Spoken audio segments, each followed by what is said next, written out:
ہوتا ہے کہ ہوش حواس کھو بیٹھتا ہے، بعض اوقات غم کی تاب نہ ادا کر کے خودکشی کر لیتا ہے۔ کئی ایسی ایکٹر کے ساتھ آپ نے سنا ہوگا ایکٹر کے بارے میں، کیونکہ ان کا عقیدے پر، تقدیر پر، ایمان پر، اللہ پر، دین پر ایمان نہیں ہے،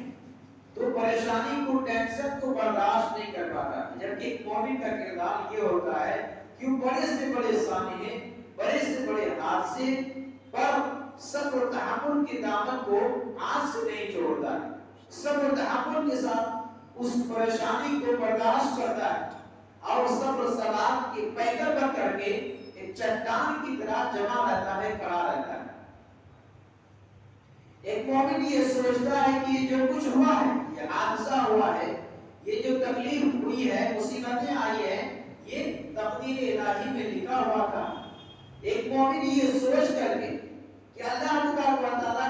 کسی بندے کو جو مصیبت دیتا ہے تو اس بندے کو اس مصیبت کے اندر بھلائی ہوتی ہے، اس میں خیر ہوتا ہے، ایک مومن کا یہ عقیدہ ہوتا ہے۔ اور تقدیر پر عقیدہ نے ہر مشکل کو آسان کر دیا، اور ایک مومن کا، ایک مسلمان کا یہ عقیدہ ہے، یہ حادثہ ہوا ہے، یہ نقصان ہوا ہے، یہ مصیبتیں آئی ہیں، اس لیے آئی ہے کہ اللہ رب العالمین کی کتاب میں پہلے سے لکھی ہوئی ہے۔ اللہ رب العالمین کے ارشاد ہے ما اصاب من مصیبت فی الارض، کہ دنیا روئے زمین پر جو مصیبتیں آتے ہیں، ولا فی انفسکم، کیا تمہارے نفس کے اندر جو آفتیں آتی ہیں، دنیا میں روئے زمین پر جو مصیبتیں آتی ہیں یا تمہارے نفس پر جو آفتیں آتی ہیں، الا فی کتاب من قبل ان نبرأها، یہ مصیبت اس سے پہلے کہ ہم اس کو وجود میں لائیں، یہ اللہ کی کتاب میں پہلے سے لکھی ہوئی ہے، طے شدہ ہے، اللہ کی کتاب میں پہلے سے طے شدہ ہے۔ ان ذالک علی اللہ یسیر، اور اس بات میں کوئی شک و شبہ نہیں کہ اللہ رب العالمین کے لیے کام بہت آسان ہے۔ لِكَيْ لَا تَحْزَنُوا عَلَىٰ مَا فَاتَكُمْ، اور یہ اس لیے تاکہ تم اپنی ناکامی پر غم کرتے نہ پھرو۔ اللہ تبارک و تعالیٰ کی کتاب میں لکھی ہوئی ہے، یہ پریشانی آنی ہے، یہ مصیبتیں آنی ہے، اس لیے آئی، ایک مومن کا عقیدہ ہوتا ہے۔ تو مسائل پر صبر و سکون کے ساتھ ہمیں برداشت کرنے کی ضرورت ہے۔ رد غم کے آداب کی جو پہلا پوائنٹ ہے کہ کوئی بھی مصیبت آئے تو صبر و سکون کے ساتھ برداشت کرنے کی ضرورت ہے۔ اور اللہ کے نبی صلی اللہ علیہ وسلم نے بڑا یہ خوبصورت اور ایک پیارا حدیث اپنی امت کو دے کر گئے، عجبا لامر المومن، اللہ کے نبی صلی اللہ علیہ وسلم نے فرمایا کہ مومن کا معاملہ بڑا عجیب ہے، انہ امرہ کلہ خیر، اس کے سارے معاملے میں خیر ہے، مصیبت آئے تو خیر، خوشحالی آئے تو خیر، اور یہ صرف مومن کے ساتھ خاص ہے، یہ کسی اور کے ساتھ کہ کچھ بھی ہو اس کے ساتھ خیر ہے ایسا نہیں ہے، یہ معاملہ صرف ایک مومن کے لیے ہی خاص ہے۔ ان اصابتہ سراء صبر فکان خیرا لہ، اللہ کے نبی صلی اللہ علیہ وسلم نے فرمایا اگر ایک مومن کو کوئی خوشحالی آئے، کوئی نعمت ملے، راحت ملے، اللہ کا فضل ملے، فشکر، وہ شکر ادا کرتا ہے، فکان خیرا لہ، اور یہ شکر ادا کرنا اس کے لیے بہتر ہے، اس کے لیے بھلائی ہے، خیر ہے۔ وَإِنْ أَصَابَتْهُ سَرًّا، لیکن ایک مومن کو اگر کوئی تکلیف پہنچے، کوئی مصیبت پہنچے، وَصَبَرَ، اور اس نے صبر کیا، ایک مومن صبر کرتا ہی ہے، تو فَكَانَ خَيْرًا لَهُ، اس کے لیے اس صبر کے اندر جو مصیبتیں آئی ہیں اور صبر کیا ہے اس میں اس کے لیے خیر اور بھلائی۔ تو کسی طرح کی مصیبت آئے، کسی طرح کی پریشانی آئے، ٹینشن ہو تو ہمیں گھبرانے کی ضرورت نہیں ہے، ہمت کو ہارنا نہیں ہے، بلکہ صبر و سکون کے ساتھ برداشت کرنا ہے، اور مصیبت کا معاملہ ہے یہ اللہ رب العالمین کی طرف سے ہے اور جڑا ہوا ہے، تقدیر کے ساتھ یہ بات جڑی ہوئی ہے، اس لیے ایک مومن جب تقدیر پر ایمان رکھتا ہے تو بڑے بڑے واقعے اور حادثے کو وہ اس کی جو پریشانی ہے وہ ہلکا ہو جاتا ہے، وہ پریشان نہیں ہوتا، اس لیے کہ ہر مصیبت کو، ہر تکلیف کو یہ سمجھتا ہے کہ اللہ تبارک و تعالیٰ کی طرف سے ہے،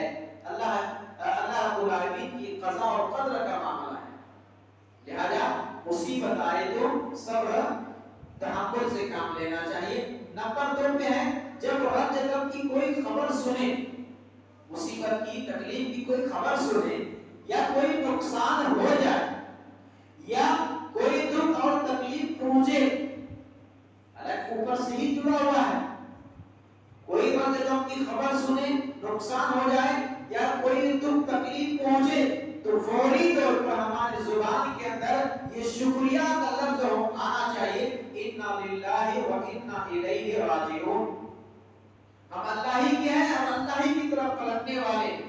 یہ جملہ یہ بتا رہا ہے کہ جو کچھ دیا ہے سب اللہ نے دیا ہے، اللہ ہی ساری چیزوں کا مالک ہے، اللہ نے دیا ہے، ہم اس کے ہیں، لینے والا بھی اللہ ہے۔ تو جب کوئی مصیبت آئے کسی بھی اعتبار سے، جسمانی اعتبار سے، جان کے اعتبار سے اور مال کے اعتبار سے، اولاد کے اعتبار سے،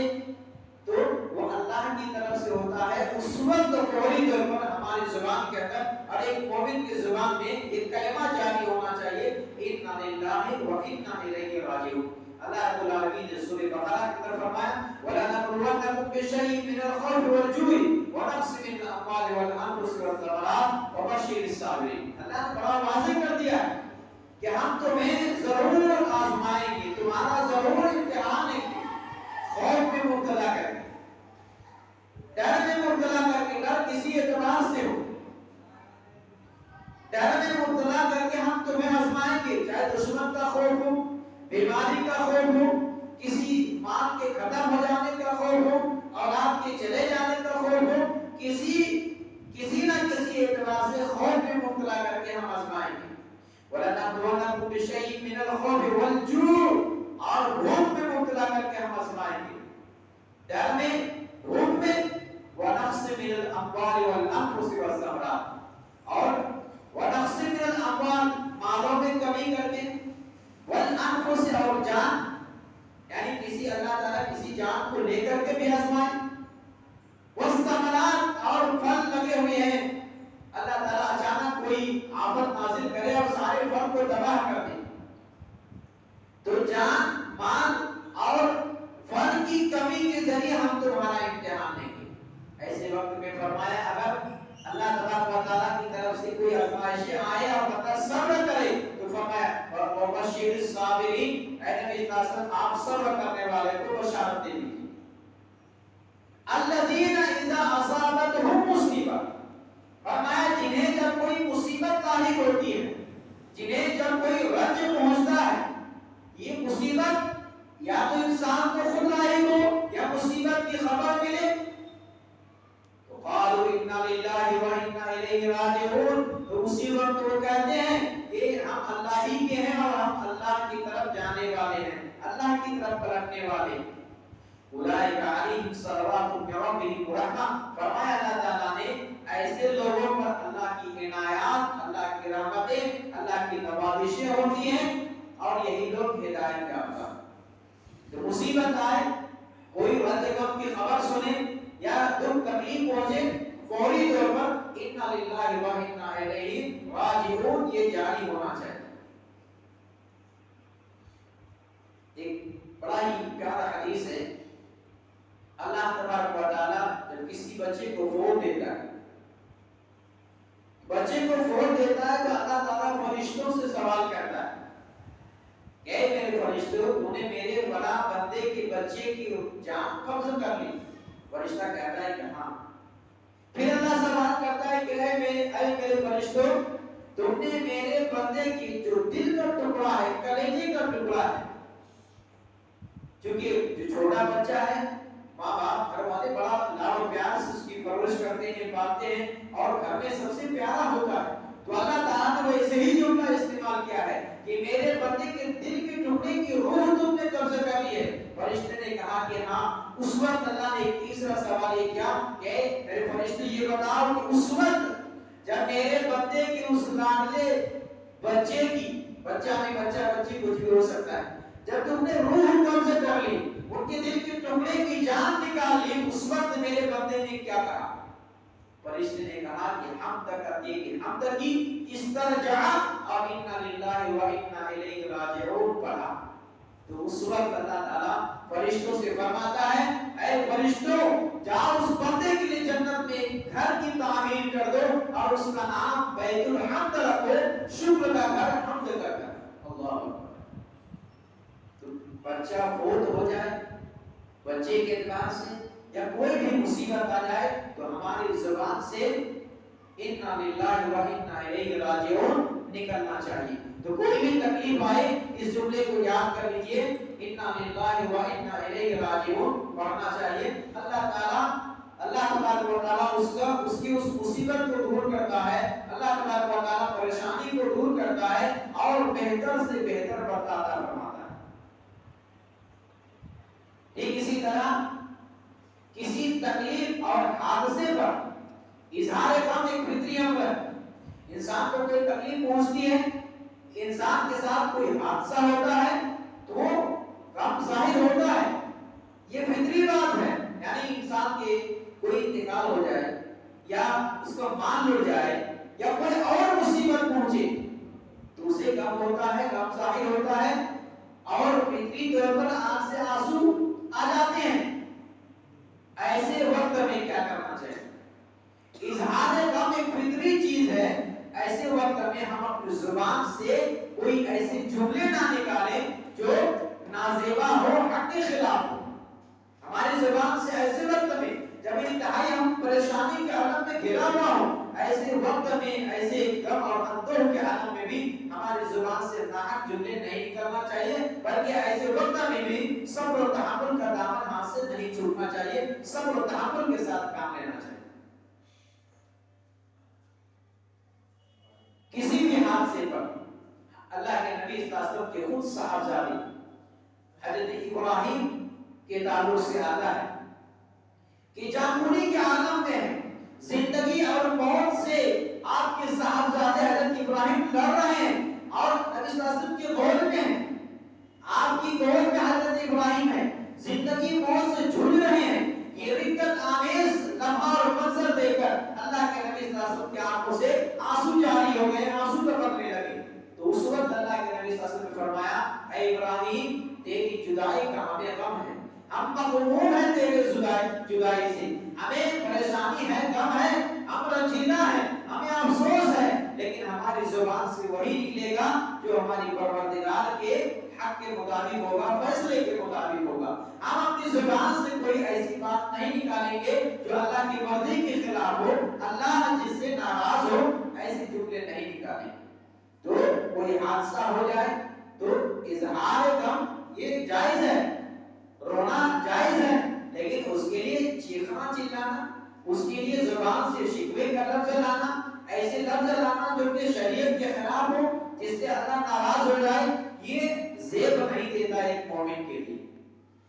ایک اسی طرح غم کی شدت میں بھی کوئی ایسی حرکت نہ کیجیے. کوئی غم لاحق ہو تو ہمارے کردار سے بھی کوئی ایسی بات نہیں آنی چاہیے جس سے ناشکری اور شکایت کی بو آئے اور جو شریعت کے خلاف ہو. عام طور پر جب گھر میں کسی کا انتقال ہوتا ہے تو بالخصوص گھر کی عورتیں چیختی چلاتی بہت زیادہ, رونا دھونا, گلے پھاڑ کر کے لوہا اور ماتم کرنا, یہ چیزیں عورتوں میں زیادہ ہوتی ہیں. لہذا عورتوں کو بھی اس بات میں ہمیں اور آپ کو تربیت کرنے کی ضرورت ہے اس معاملے میں خاص کر کے, کیونکہ عورتوں کا بڑا سنگین معاملہ ہوتا ہے. وہ پوری پچھلے پرانی باتیں یاد کر کے, گلا پھاڑ کر کے اور گالوں پر مار کر کے روتی اور دہاتی ہیں, جبکہ یہ شریعت کے خلاف ہے. اللہ کے نبی صلی اللہ علیہ وسلم کی حدیث بہت ہی مشہور اور معروف ہے کہ وہ شخص ہم میں سے نہیں ہے جو ڈوہا کرے, مصیبت کے وقت اپنی گال پر تماچا مارے, چیخ اور پکار کر کے روئے, تو اللہ کے نبی صلی اللہ علیہ وسلم نے فرمایا وہ ہم میں سے نہیں. تو یہ اسلام کا طریقہ نہیں ہے, مسلمانوں کا طریقہ نہیں ہے کہ کوئی آدمی انتقال ہو کسی کے ریلیشن میں تو بہت زیادہ اس کی باتوں, پرانی باتوں کو یاد کر کے رویا جائے, یہ زیب نہیں دیتا ہے. ایک اسی طرح بیماری کو برا بھلا نہ کہا جائے اور نہ حرف شکایت زبان پر لایا جائے. عام طور پر ایک آدمی ایک بیماری کا بعد دوسری بیماری آتی رہتی ہے اور مسلسل بیمار رہتا ہے، یا پھر کچھ وقت اور کچھ دنوں کے بعد پھر بیماری لوٹ آتی ہے کوئی نہ کوئی، تو ان کی زبان سے یہ جملے نکلتے ہیں کہ اللہ کو ہمیں ملے تھے، ایسے جملے نہیں نکالنا چاہیے۔ بیماری کو بھی برا بھلا نہیں کہنا چاہیے کہ یہ بیماری ہمیں ہی لگنا تھا، ہمارے گھر والے ہی کو لگنا تھا، ہمارے اولاد کو ہی لگنا تھا۔ کسی طرح کی بیماری آئے تو اسے برا بھلا نہیں کہا جائے، اس لیے کہ وہ حدیث یاد آتی ہے ہمیں اس موقع پر کہ اللہ تبارک و تعالیٰ فرماتا ہے بڑے کہ جب کوئی بیمار ہوتا ہے اور اس کی عیادت کو جاتا ہے تو گویا کہ اس کی نہیں بلکہ اللہ کی عیادت کو جاتا ہے، اور اس کی اتنی فضیلت ہے کہ وہ جنت کے پھل چوم رہے ہوتے ہیں۔